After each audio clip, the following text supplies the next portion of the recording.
The key to building a fortress chest is going to be having bulletproof shoulders.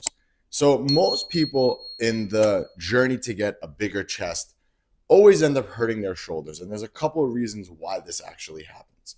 Most shoulder pain is caused by basically three different things.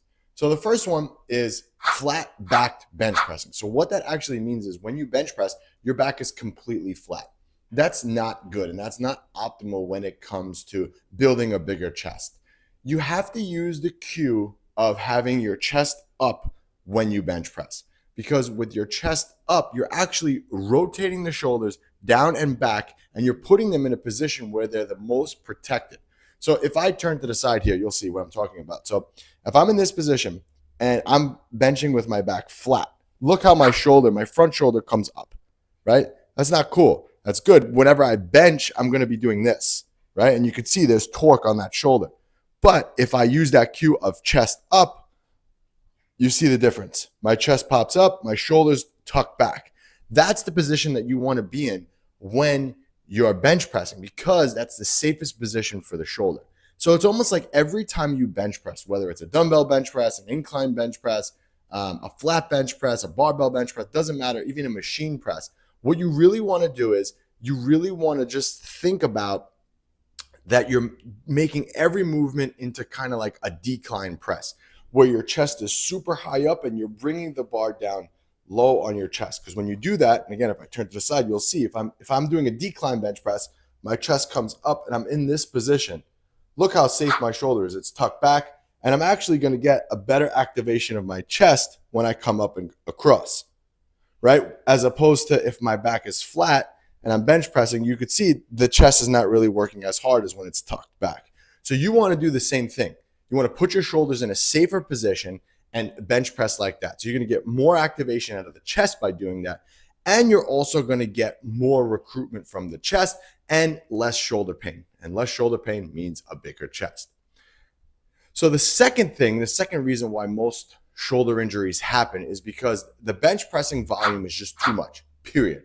And I'm just talking about bench pressing volume, but just pressing volume in general. Shoulder pressing, incline pressing, flat pressing. It's just overall, it's too much. If your shoulders keep getting hurt, you're doing too many presses. So you need to look at total for the week, what you're doing, and then just say, okay, I'm doing whatever, 5 presses on Monday. I'm doing 5 presses on Thursday. That's 10 presses in the week. My shoulder's not in pain. I'm fine.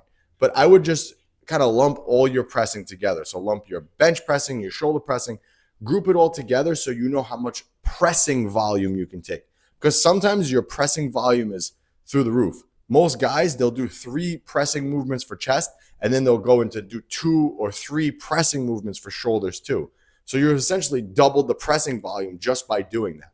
So there's no reason to do 3 overhead pressing movements when you also are doing 3 flat or whatever chest pressing movements. It's just too much pressing.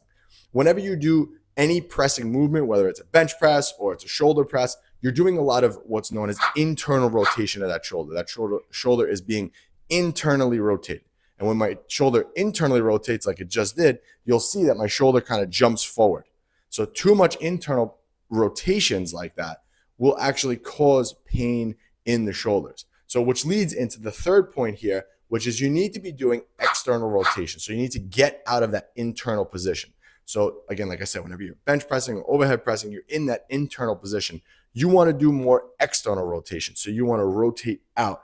So an external rotation, you basically use a band or a cable, you set it up, you set yourself in this position, and you rotate your shoulder and your elbow across the line. And you could see when I do that, I'm externally rotating the shoulder and I'm opening everything up. You could also get a lot more external rotation from doing more back volume. So again, you have to look at your program overall and say, okay, is my presses to rows ratio in line? Am I doing more pressing than I am rowing? Because those types of things, we'll do that. Whenever you do any type of rowing movement or pull down or anything like that, you're actually going to be using more of those external rotators. So that's exactly what we want to do. We want to balance out the internal rotation versus the external rotation. I know a lot of guys talk shit about the external rotation and say they don't need it, but I've been doing it for years, and I knock wood, I've never had any shoulder pain. So I would definitely recommend throwing them in there at the end of your pressing day.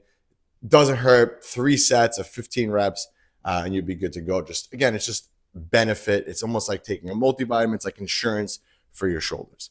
So that's where I would go. And if you made it this far into the video, I have a free gift for you. I'm going to give you a free 6-week training program that you could get scot-free, no strings attached. All you got to do, click that link below and download the program. All right, guys, until next time, this was Anthony, AB Fitness. Make sure you subscribe so you don't miss a beat, and I'll catch you on the next one.